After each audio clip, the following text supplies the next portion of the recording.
শোনো সবাই অবাক হবে, এমন কথা শুনেছ কি আর? বর্ষায় মাঠেতে মিনিকিট ধান, যেমন সুস্বাদু তেমনি মান। সেরা ধান বীজ বর্ষা মিনিকিট।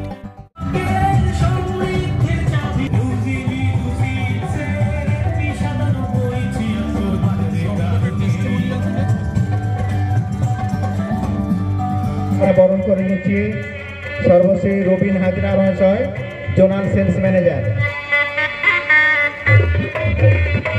আপনারা সবাই দেখছেন নিজেদের সামনে যে ধান আছে, দেখবেন এর শীষের ধানের যে কোয়ালিটি, এটা একদম যে রবিতে 47-86 করা হয়, সেই 47-86 বা মিনিকিট যেটাকে বলে, সেই রকম ধানের মতো দানা, কিন্তু বর্ষাকালে করা যায়।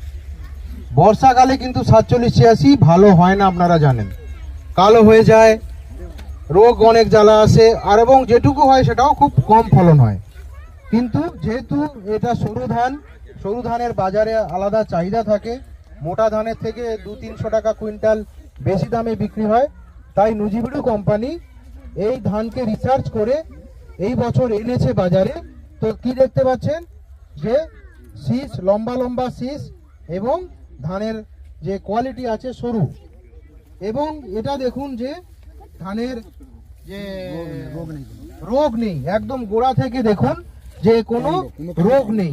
মানে কাণ্ড যে পচা থাকবে, ধসা পচা কালো দাগ থাকে, সেটাও কিন্তু নেই, একদম ফ্রেশ ধান। তাহলে এত যে দানা, দাদাও উল্লেখ করলেন যে দানা হয়েছিল, এবারে অনেক ধান জমি শুয়ে গেছিল, তো কিন্তু বর্ষা মিনিকিট একদম শুয়ে যায়নি।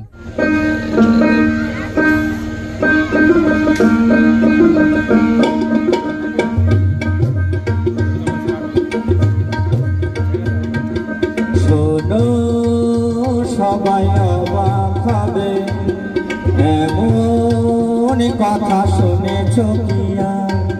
শোনো সবাই অবাক হবে, এমন কথা শুনেছ কি আর? বর্ষায় মাঠেতে মিনিকিট ধান, যেমন সুস্বাদু